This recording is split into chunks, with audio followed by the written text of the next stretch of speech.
Back to the question of the rosary, I've encountered people who've worried that they're not giving the mysteries as much attention as they possibly could be. And I suppose that's true of all of us whenever we pray the rosary. Especially me. How do we overcome that scrupulosity, especially if we're going to try to pray 2 or 3 rosaries throughout the day while we're doing different things? Maybe we dedicate time for one 5-decade kind of, but yeah, what's your suggestion? Yeah, I'm embarrassed and I'm ashamed, but on the other hand, I'm proud of God, the Father, and, Jesus' mother, Mary, because in the beginning of the day, especially, when I'm just kind of still mostly awake, but not entirely, I will go through a decade and realize by the 8th or 9th bead that I am addressing you, God, but also the Blessed Mother.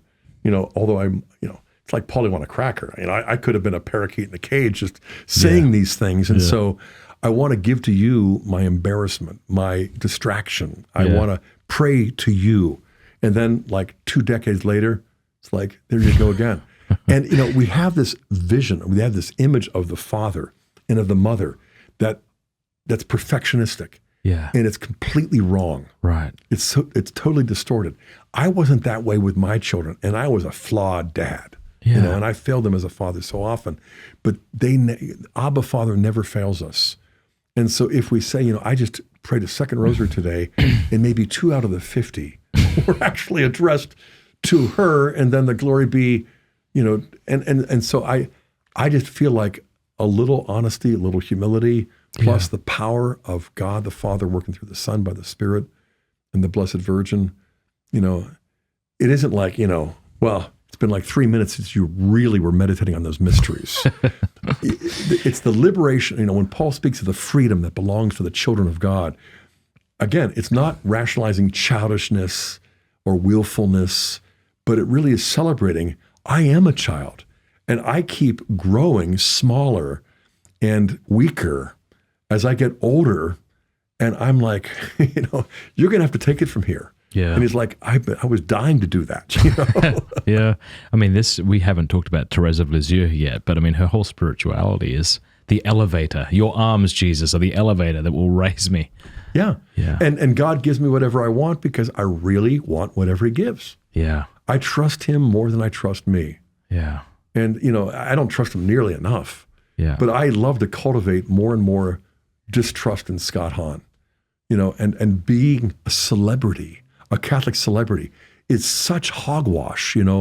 We are Catholics. We want to be saints, not celebrities. And so, I'd like to say, I detest the celebrity status, and I do more than people realize, but not for all the right reasons.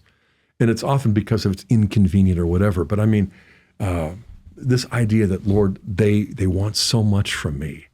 And he just whispers, no, they don't. They only want me. Yeah. And so open up your heart, let me to fill it, because then your inadequacy will make room for my superadequacy. I've heard you once say, never forget that the Lord wants you more than he wants to use you. And this is the line that, 10,000 times is probably fewer than, I want to sanctify you and make you holy more than I want to use you to make other people holy. And so being a disciple, following Jesus, being an apostle, leading other people to Jesus. One is inhaling, the other is exhaling. But you can't exhale what you haven't inhaled. And so I just feel like prayer is the breath of the soul, where you are sharing with others, but not if you're dried up, Hey, thanks so much for watching. Before you go, I want to let you know about Exodus 90. Exodus 90 is a 90-day ascetical program for men who want to take their spiritual life to the next level, and it is starting up again on January 9th for tens of thousands of men all around the world, and that could be you. You could be in that number. This is a great program that helps people really begin to take their faith seriously. I found this out recently. I thought it was fascinating. Independent research shows that Exodus men report significant changes in their quality of life. Dramatic decrease in time spent on their phones, stronger satisfaction rates in their marriages, improved relationship with their kids, a more focused and intentional prayer life. For the past 7 years, Exodus has helped more than 60 60,000, count them, 60,000 men build a roadmap for living with virtue in a culture that offers far too many paths to sin and destruction. So, is this the year for you? Go to exodus90.com/Matt. Click the link in the description below, exodus90.com/Matt. Click the link to learn more. Thanks.